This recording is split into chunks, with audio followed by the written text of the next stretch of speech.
আজি শ্বহীদ দিৱস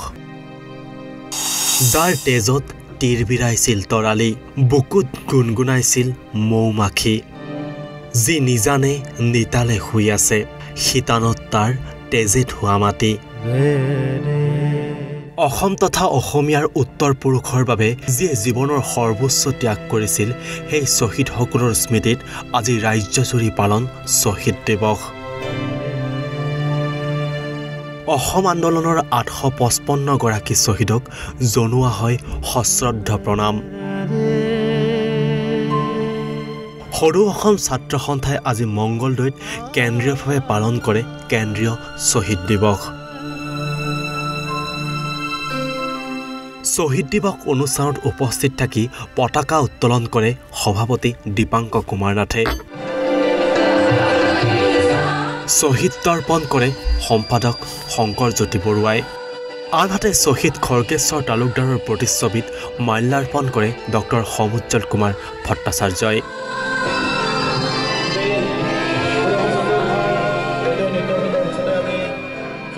এই শ্বহীদ দিৱসতে আছুৰ নেতৃত্বই দোহাৰে আকৌ আৰম্ভ হ'ব কা আন্দোলন বিদেশী হিন্দুৱে হওক মুছলমানে হওক 1971 চনৰ 25 মাৰ্চৰ পিছত অহাসকল যাব লাগিব আৰু অসম চুক্তি আখৰে আখৰে পালন কৰিব লাগিব অসম আখৰে আখৰে ৰূপায়ণ কৰিব লাগিব কেন্দ্ৰীয় চৰকাৰে তেওঁলোকে চাল চতুৰে কানি আমাৰ ওপৰত বাংলাদেশীৰ বোজা জাপি দিছে এই আইন বিৰোধিতা আমি মহামান্য উচ্চতম ন্যায়ালয়তো কৰিম আৰু আমি এই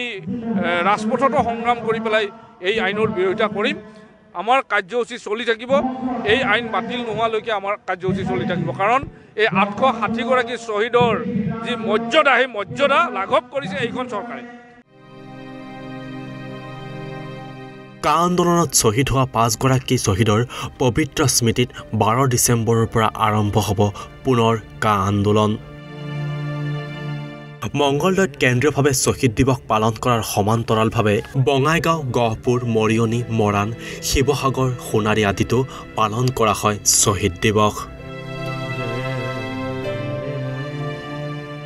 ব্যুৰো ৰিপৰ্ট ইছান নিউজ